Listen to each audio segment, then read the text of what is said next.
വൻകിട സ്ഥാപനങ്ങളിൽ കഴിഞ്ഞ 3 ഘട്ടങ്ങളിലായി നിയമം നടപ്പാക്കിയ ശേഷമാണ് പുതിയ ഘട്ടത്തിൽ മന്ത്രാലയം രാജ്യത്തെ ചെറുകിട സ്ഥാപനങ്ങളെ ലക്ഷ്യമാക്കുന്നത്.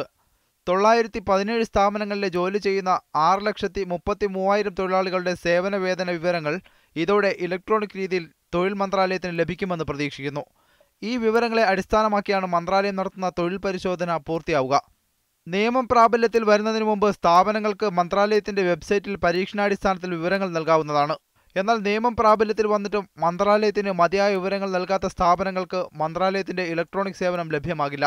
സ്ഥാപനത്തിലെ തൊഴിലാളികളുടെ പേരുവിവരങ്ങൾക്ക് പുറമെ ജോലി ചെയ്യുന്ന പ്രൊഫഷൻ, സേവന വേതന വിവരങ്ങൾ എന്നിവ മന്ത്രാലയം നിശ്ചയിച്ചു നൽകിയ ഡേറ്റാബേസിൽ നൽകണമെന്നാണ് വേതന സംരക്ഷണ നിയമത്തിലൂടെ മന്ത്രാലയം ഉദ്ദേശിക്കുന്നത്.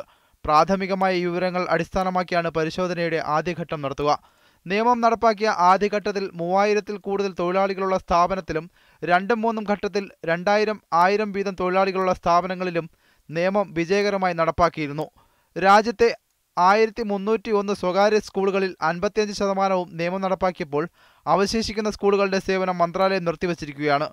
കഴിഞ്ഞ 3 ഘട്ടങ്ങളിലായി 731 സ്ഥാപനങ്ങളിലാണ് നിയമം നടപ്പാക്കിയത്. അസ്ഹർ പുളിയിൽ, മീഡിയ 1.